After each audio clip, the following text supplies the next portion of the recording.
There we go. Good morning. Happy Tuesday. Today is, what is today? Today is the 25th day of January. This is the 17th episode. Wow. It's going so fast. This is the 17th episode of season 3 of the Be Your Own Hero show. Hero is an acronym. It means helping everyone reach optimism. In other words, helping others helps you. It's a reciprocal action.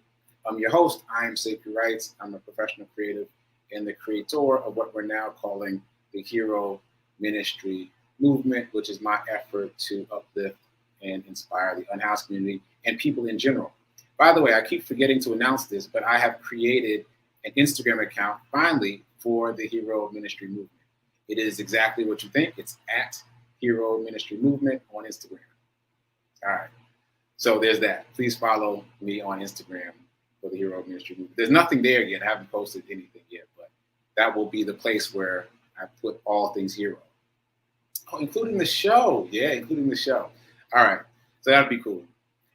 Also, shout out to New Thought Media Network for allowing me this platform to talk about my journey of becoming my own hero. And check me out here Monday through Friday, 9:45 a.m. Eastern Time.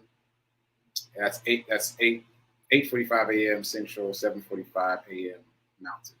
And if this show provides any value, please consider making a donation, liking, subscribing, etc. Okay, so let's jump right into the Hero Ministry Movement news. Shout out to the people in the chat so far. Shout out to Gladys and shout out to Tim. Appreciate you guys being here live. Shout out to the other folks who are joining in.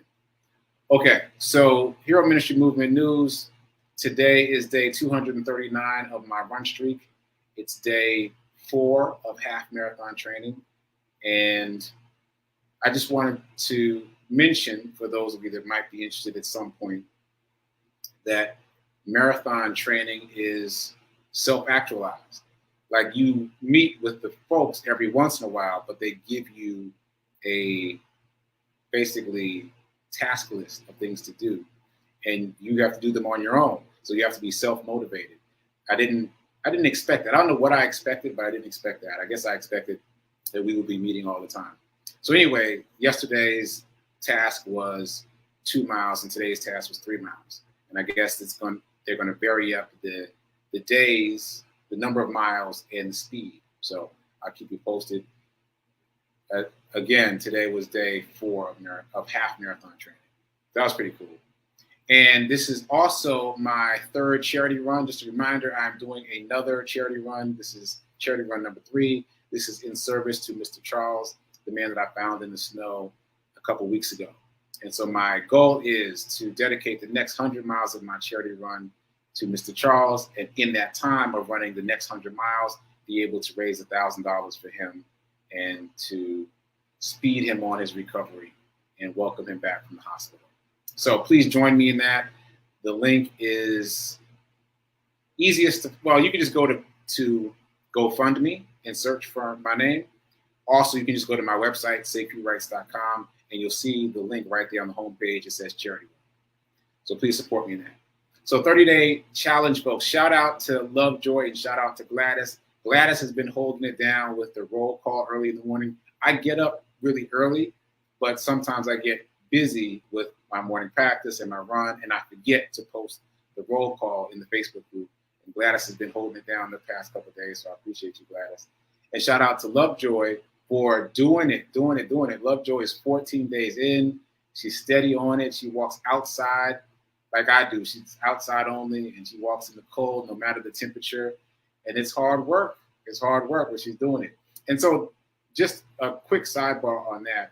The point is to do it every day. That's where it gets challenging, because I know some of the folks who join the 30-day challenge have these really lofty ideas about what they want to accomplish, but maybe they weren't thinking about the 30-day part. It's that you have to. Oh, I'm frozen.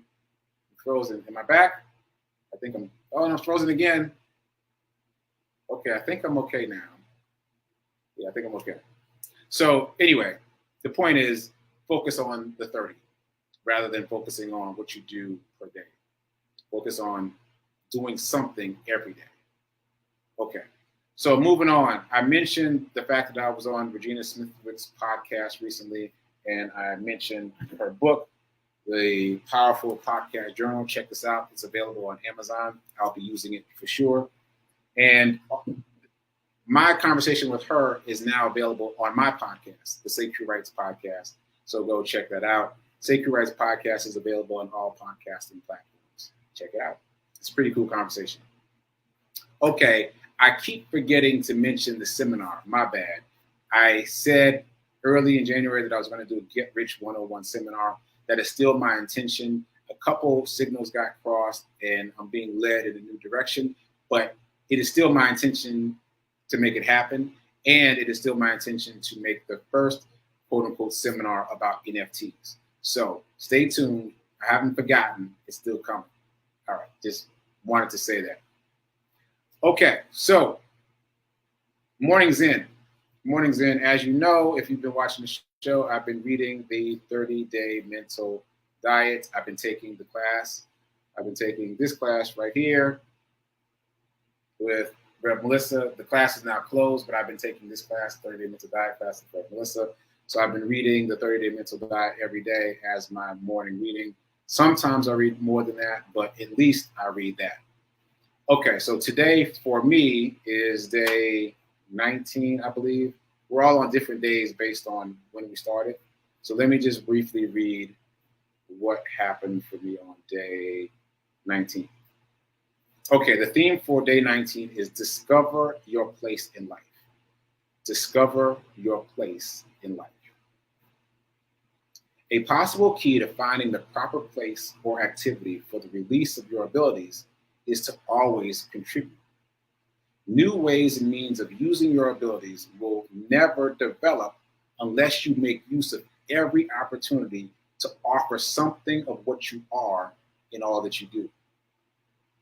However frustrated or resentful you may be at the present time, it is necessary that you discard such feelings and always contribute your best.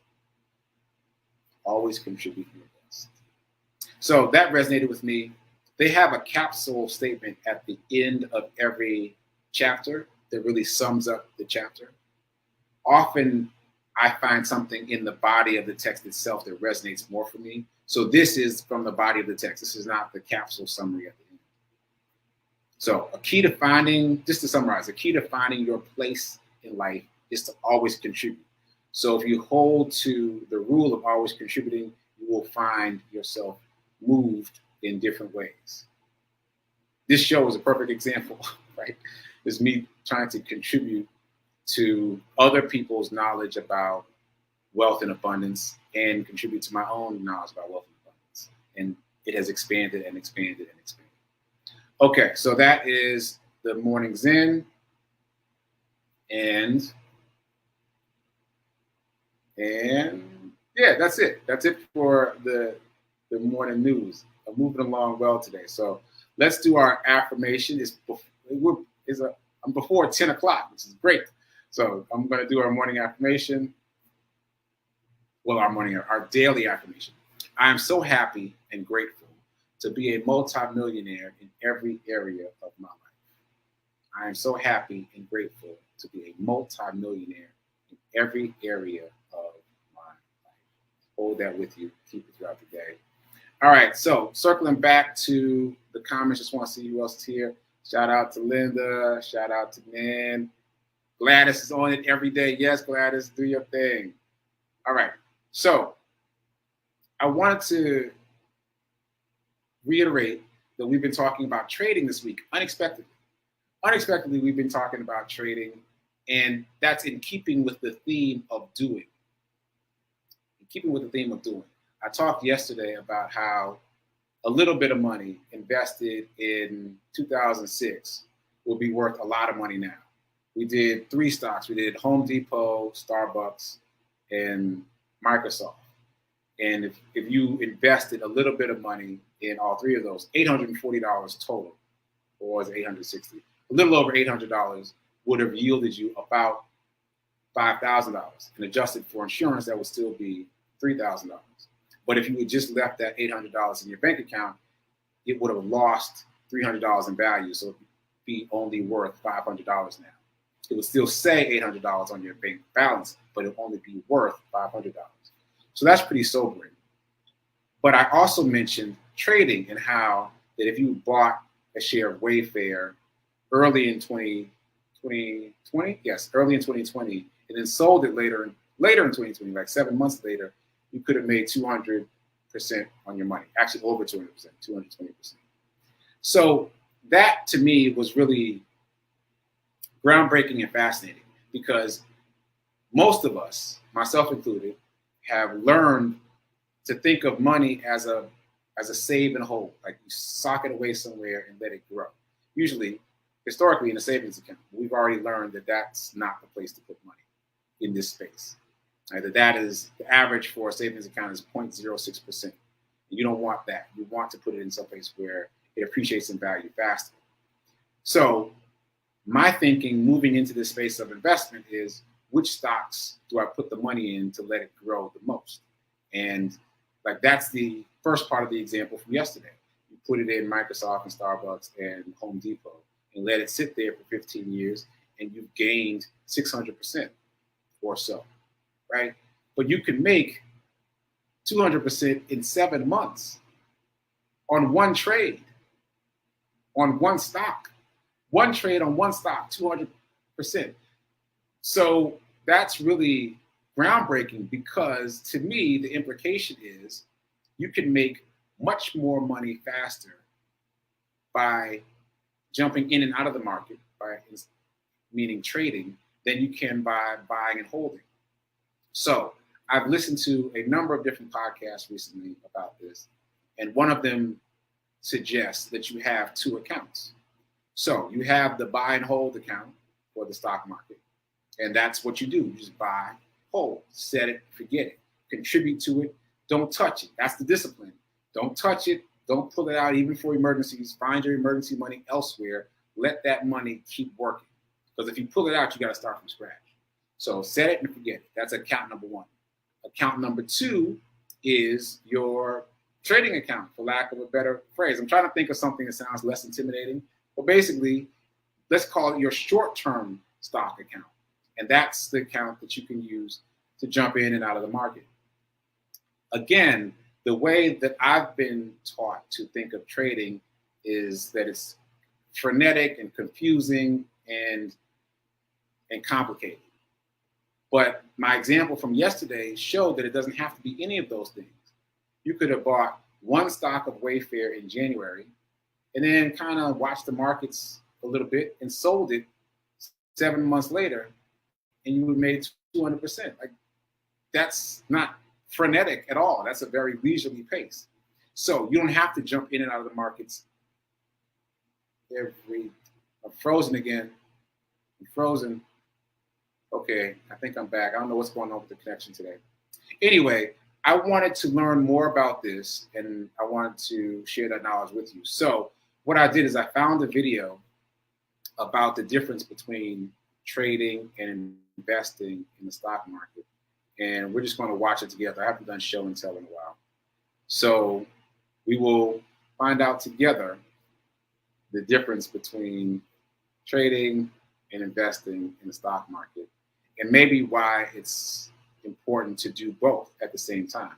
Both and instead of either or. Okay, let's see. Here we go. When we think about people who invest in the stock market, two types generally come to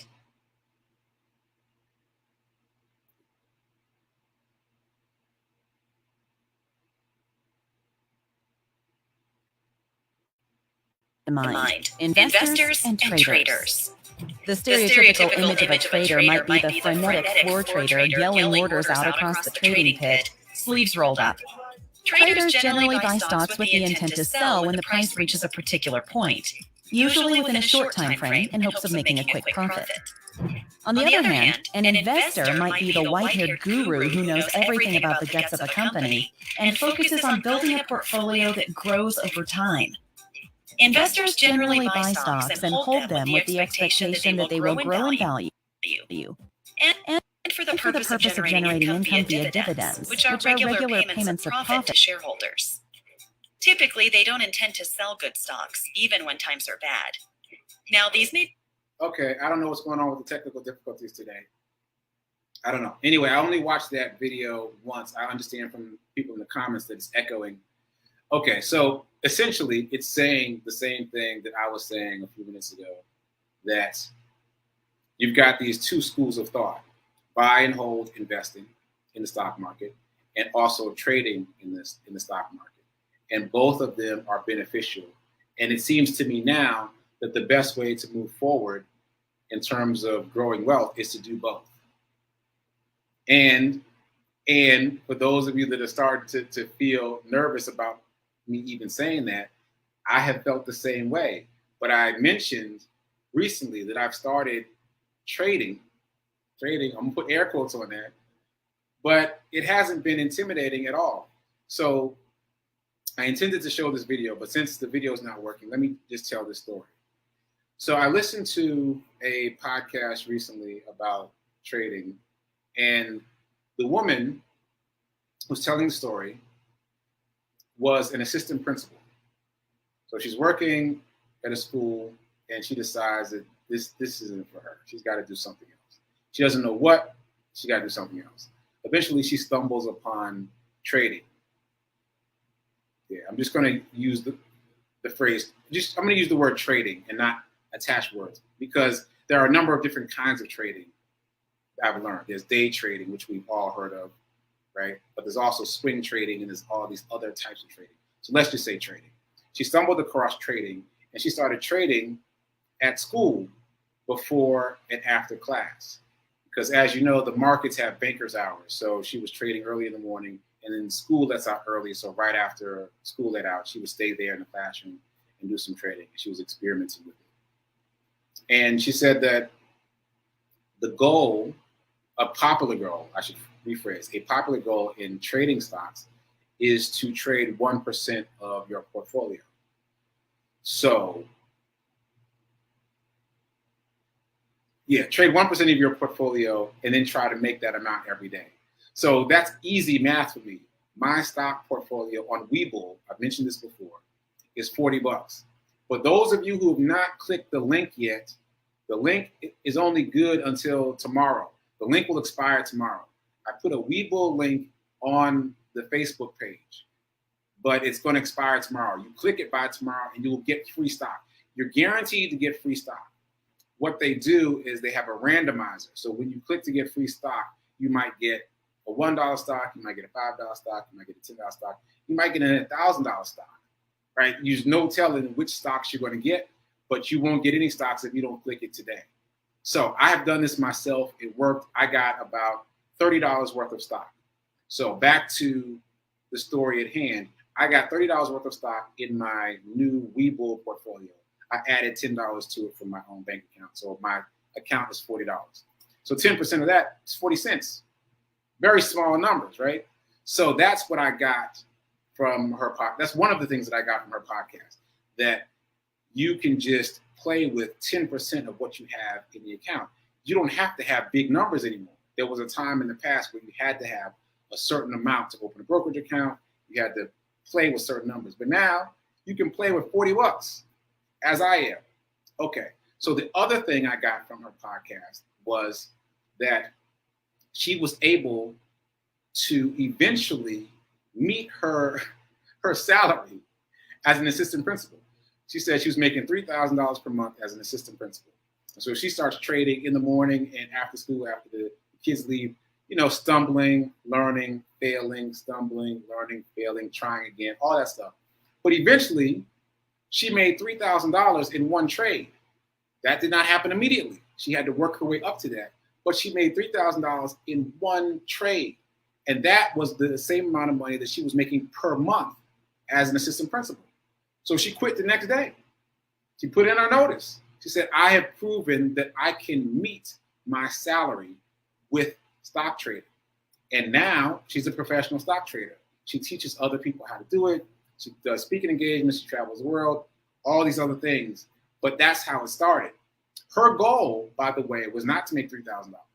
Her goal was to make $300. That was her goal initially. And then eventually she made $3,000. That's when she quit, dedicated herself full time. There are tons of stories like this. As a matter of fact, this takes me all the way back to Darvis. We talked about Darvis. I think that was in season 1 of the Be Your Own Hero show. I talked about this man named Darvis, who was a ballroom dancer, who was able to make $2 million in less than a year in the stock market. Now, I went and read his book, and the punchline is, yes, he made $2 million in less than a year, but he spent the previous 5 years stumbling, failing, learning the market. Like, there's no shortcut. He did the work and failed a lot, and with each failure, learned something new, to the point where he could make $2 million in less than a year. But that didn't happen right out of the gate. He had to earn that knowledge, right? So anyway, I'm circling back to him because I'm realizing now that he made his $2 million in less than a year by trading stocks, not by buy, hold, investing. Matter of fact, he was exclusively a trader. Now that I think about it, he wasn't buying and holding any of those stocks. He was buying them, holding them, and then selling them again. And that's how he made $2 million in 2 years. That's how this assistant principal made $3,000 in 1 month. Something to think about, right? Something to think about. Because that's a dramatic and relatively quick turn of events. Again, I'm going to keep using 7 months as the barometer. You could have bought Wayfair in January of 2020 and sold it 7 months later and made a 200% return. So you could make a couple trades a year and still do really well. Just a couple trades per year.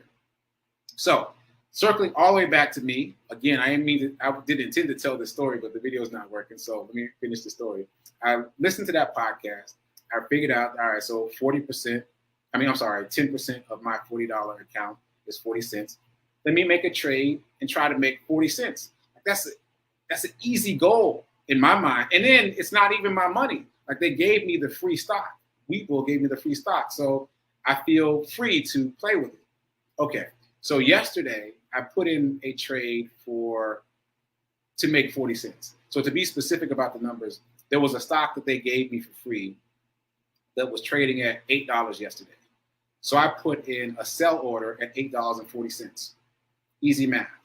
Now, the other thing that's really cool is when you put in a sell order, this is a limit order, you're saying that if this stock ever reaches $8.40, I want you to sell. That means that you don't have to sit there and watch it and wait for anything to happen. You just tell the machine, all right, if it ever hits $8.40, sell it. Let me know. And then I went off to do other things. And last night, I checked my Webull account for an entirely different reason, only to find out that it is sold. It's sold. I set the order yesterday, and it filled itself yesterday. At some point during the day yesterday, it hit $8.40 and automatically sold. So we're talking about an automated procedure. Like, you can just tell it when to sell, and it'll do it for you. It's very accessible. It's much more accessible than I thought. So I hit my goal as defined by the assistant principal. I earned 40 cents, which is 10% of my $40 account. And so my intention is to do that again, right? And so something I haven't heard mentioned anywhere else that I want to mention is that, is my alarm going off here? My alarm is going off somewhere. I can't find my phone though. Oh, there it is. Sorry. I don't know if you can hear it, but I can hear it. Okay, so that's my alarm to wrap up the show. So anyway, I was saying that I earned the 40 cents. And the thing that I haven't heard mentioned elsewhere is that it takes the money time to settle. It's kind of like moving money from one bank to another bank. You know how it takes like 2 or 3 days to show up?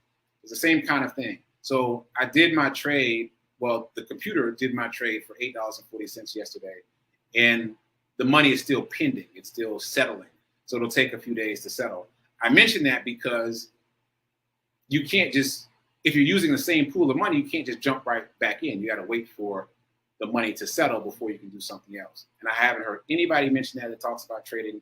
So I'm letting you know early. You have to wait for the money to settle after you make a move.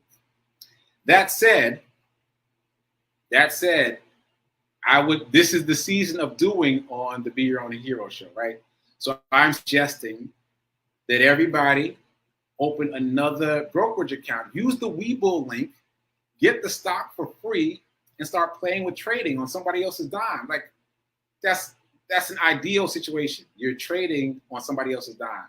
So if you lose the money, it was found money anyway, right? There's very little risk. And the reason I'm suggesting that is because the evidence that I've accumulated thus far, and I'm still researching, but the evidence that I've accumulated thus far shows that you can make significant amounts of money in short amounts of time. We already learned that you can make significant amount of money by investing in the stock market, which I don't know about you, but I didn't know before. I didn't know before now. I know it now, though, that you can make 600% on your money just by storing your money in the stock market. But now we're learning that you can make 600% in a month if you know what you're doing, right? So all that said, I'm suggesting that everybody click that link for the Webull account. And yes, they do have a .com, so you don't have to have a smartphone. So click the link for Webull. It's on my Facebook page. Get some free stock in a new brokerage account and just experiment. Figure out what 1% of whatever they give you is and set an order to trade automatically. See what happens. So I'm going to keep talking about that. I'm very fascinated by trading right now. I am shocked and amazed to see how easy it is. It is presented so intimidatingly out there in the world, but it's not that intimidating. And it's like anything else. The more you study it, the more familiar it becomes. It's like anything else. So I remember I talked about smart people a long time ago on this show, and I discovered that there's a lot of smart people that watch the show. If you're a smart person, this is designed for you. It's a system. It's a system that can be learned. Start studying. That's it. Start studying. Let's see where it goes. All right, so my parting shot is I wanted to show you the notebook that I was talking about yesterday. Isn't this great? Look, it's a notebook shaped to look like a $100 bill. Very cool. This is my mom's notebook. She said I can use it. I'm going to use it for trading, to keep track of trading. Anyway, we got prayer time coming up at 10:15. After that, we got Sit with Rev Melissa at 10:30. And I might be popping in to say a few words during that show. So until tomorrow, keep doing. Be a hero. Be your own hero. Remember that now is better than perfect.